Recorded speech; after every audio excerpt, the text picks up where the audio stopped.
Hello, I'm Langston, and I'm back with another video on my channel, Military Election Forecasting. And today I'm going to be talking about why Donald Trump is so underestimated and the underestimation of Donald Trump's 2024 campaign. So again, first I want to address my most recent video about Kamala Harris being underestimated. Got a lot of backlash from certain people, and a lot of people just are frustrated based off of a very unbiased opinion.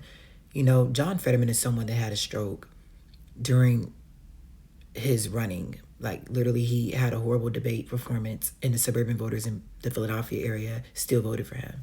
Katie Hobbs didn't even debate at all, and she still was able to win in Arizona. So I want people to think about that before bashing what I said about Kamala Harris. I never said she was the best candidate at all. I just said that weak Democratic candidates like John Fetterman and Katie Hobbs have proven that they can win. So people talking about Kamala Harris's problems, that's not realistically going to influence suburban voters if those two things didn't influence suburban voters in 2022. So again, back to my point about Donald Trump. Donald Trump is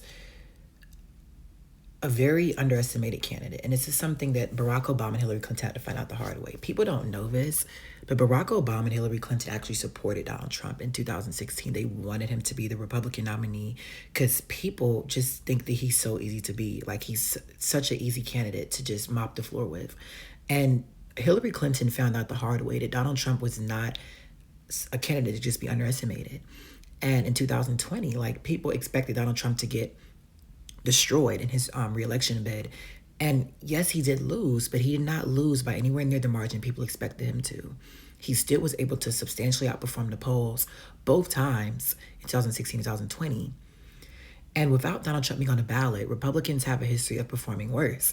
You can even go back to 2016, where you see Donald Trump won 306 electoral votes. And that's more than any Republican candidate has won since 1998.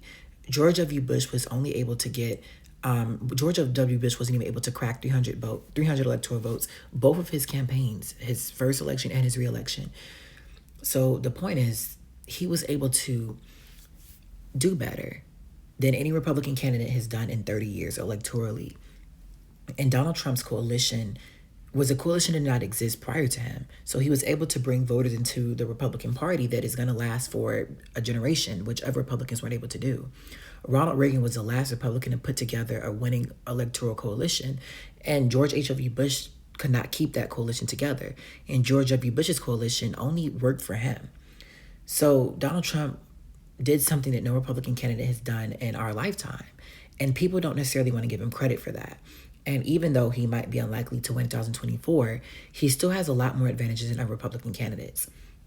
And if you look at 2020, where Donald Trump is able to just perform so well is with these working class and with these rural voters.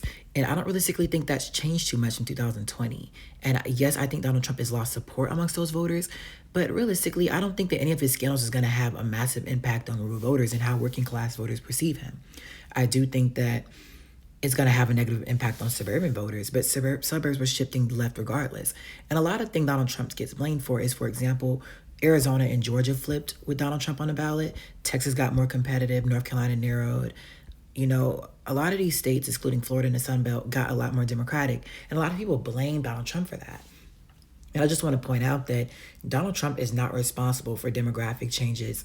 And I definitely think that Donald Trump might have motivated those voters to vote for him vote against him, which wouldn't have voted if he didn't do that. But, you know, those changes were happening regardless. Like, if you look at some of these counties, like for some of these counties in Atlanta suburbs, you know, if you look at Arizona, like, for example, these states were getting bluer regardless. In Arizona and Nevada's case, you saw this with Colorado and New Mexico, where these were states that George W. Bush won. And Barack Obama won those states, and Hillary Clinton won them as well. And that was mainly because these states got a lot more Hispanic. And in Colorado's case, it became a lot more educated. And that just shifted the state leftward. Donald Trump had nothing to do with Colorado becoming more Democratic in terms of overall. Same thing with New Mexico. In Nevada and Arizona, Nevada was brought into the Democratic coalition with Barack Obama back in 2008 because of Nevada's growing Hispanic population. And with a demographic group that votes Democratic, the more voters there are that of that ethnicity, the more Democratic votes there's going to be. So Donald Trump can't necessarily be blamed for the demographic changes he's working with, because he doesn't control the racial makeup or the ethnic makeup of counties and cities. So for Donald Trump to be underperforming in some of these areas, that doesn't have anything to do with his candidacy himself. And even though it stands in the way of him potentially winning 2024, he's able to get closer than any other Republican candidate. And there's, chances, he has the best chance to probably realistically take Joe Biden out in 2024. And I think many people just underestimate that and don't realistically want to view it and just think that Donald Trump has no chance of winning 2024. And I think that's a very unlikely perspective to have, because people thought Donald Trump had no chance of winning re-election, and he lost re-election, but he came pretty close to winning re-election. And many people thought that Donald Trump had no chance of beating Hillary Clinton, and he did beat Hillary Clinton in 2016. So underestimating Donald Trump in Republican primaries, underestimating him in an electoral matchup is something that's proven to be very devastating. And yes, I expect him to lose in 2024, but I don't realistically think that he doesn't have a chance of winning, and that's a difference. And when looking at these Rust Belt states, no Republican candidate is going to get this turnout from these rural voters that Donald Trump was able to get. None of these Republican candidates are going to do as well in the driftless region, in these working class rural parts of the states, that Donald Trump was able to do in 2020 and 2016. And regardless of the candidate, these voters are only motivated to come out on a ballot. And you see a lot of Republicans that try to replicate Trump with Trumpism, like Trump being Trump without being Trump, basically. And you saw that it did not work for Dr. Oz. It doesn't work for Tudor Dixon. It doesn't work for J.D. Vance. It doesn't work for any Republican candidate that tries to mock Donald Trump, because there's something about Donald Trump that a lot of his base just does not turn out with him, without him being on the ballot. And you go back to 2022, you'll see that Republicans underperformed in Ohio. They really significantly underperformed in Pennsylvania, and they barely held on. They held on in Wisconsin against a left-wing candidate that had basically no funding and barely any name recognition. So even in these, in the Rust Belt in particular, these, states in the 2022 elections, these states in particular got a lot bluer, not because of Democrats doing better, but because of Trump's base not coming out, which disproportionately made the counties look more Democratic than they actually were. And that realistically benefited Democrats significantly across Wisconsin, Michigan, and Pennsylvania with these white working class voters. Because regardless of Donald Trump losing Pennsylvania, most likely, he's not going to lose Bucks County by 7 points. Like, he's not going to lose Erie County by 9 points. He's not going to lose Northampton County by 5 points. So when looking at that, there's a lot of places where Donald Trump has room to grow in some of these working class and rural areas across the state. And it might not be enough to counteract voters in Philadelphia, Detroit, and Milwaukee in the suburbs. He still has places where he's going to improve, and he's proven he can do that in the past. And if he's done it before, it's not impossible he can't do it again. And in Arizona and Georgia, Georgia is a state that's becoming rapidly more black, rapidly more educated, and those, especially black voters, like over 90% of them vote Democrat. So when these counties are becoming more black, they're becoming more Democratic. So there's nothing that Donald Trump can do to stop that, because that's just the demographics of those counties. They're becoming more black, and that's making them become more Democratic. Donald Trump might have motivated a lot of those voters to turn out against him, but those counties shifted against Mitt Romney, who was a moderate Republican candidate, just because of the demographic changes. It has nothing to do with Donald Trump, and Donald Trump performed better than Herschel Walker. He performed better, and he performed better than Kelly Loeffler, than David Perdue, and other Republicans across the state. And yes, you can make the argument that Brian Kemp and other Republicans won, but you also have to tie in the fact that minority turnout and black turnout in particular dropped in 2022. So if they would have had the same electorate that Donald Trump had to work with, they would have not have performed as well. So Donald Trump's performance in Georgia, as well as Arizona, where you saw that Carrie Lake, Blake Masters, and Martha McSally all lost by larger margins than Donald Trump. So even though Donald Trump has lost Arizona, even though he's lost Georgia, he lost them by a much smaller margin than other Republican candidates. And it's because he's able to bring out these voters that don't vote for other Republican candidates. And many people really underestimate that.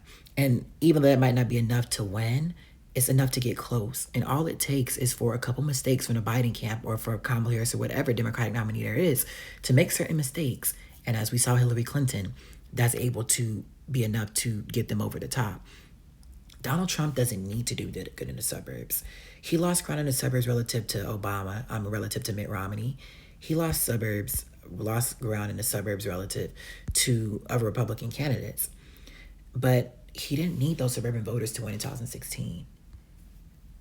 What he did need was the white working class. He needed these white rural voters to come out in full force that don't vote for other Republican candidates. And all he needs, realistically, to win in the Rust Belt is for Democrats to struggle with getting out black voters. That's all he needs. And considering that, what happened to Hillary Clinton, considering that it happened to Terry McAuliffe in 2021, like, we can't sit up here and act like, black turnout is consistent. So it might not be the most likely, but it's a realistic chance that you do see black turnout in some of these cities like Philadelphia, like Milwaukee collapse. And if that happens, Donald Trump can win again. He's proven that he can do it once. He can do it again. So I don't understand why so many people want to underestimate him on the Republican side and on the Democratic side as well. Just the same way I don't see why people want to underestimate Kamala Harris as a candidate. Both of these candidates have proven that they have strengths. They have places where they can do well. And in Donald Trump's case, it might not be enough to win, but it is enough to get close. And when you're close, you only need a couple slip-ups to win. And I just want people to remember that when they underestimate him as a candidate. He's proven he can do it once. He's proven he could get close twice. Do not count him out a third time. And the fact that the pros have always underestimated him, and even with the polls underestimating him, he still has 50% of the Republican vote in the primary. He's realistically probably much higher than that, because we know his voters are undersampled in polls, excluding in 2022. Donald Trump has always been underestimated, and Republicans in general. Do not underestimate Donald Trump. Do not underestimate his brand, and do not underestimate his chances of winning 2024. He's proven he can do it once. Don't doubt he can't do it a third time. Again, that's all I have to say. Thank you guys so much for tuning into my video. And please make sure to check into what's going on more politically, and just try to be more aware of people's perspectives and differing views. Again, I know this might be a controversial opinion saying Donald Trump is underestimated, but I'm confident in my opinion, and I respect people to disagree with that. So again, thank you guys so much for tuning into my video. Make sure to have a nice day, you guys.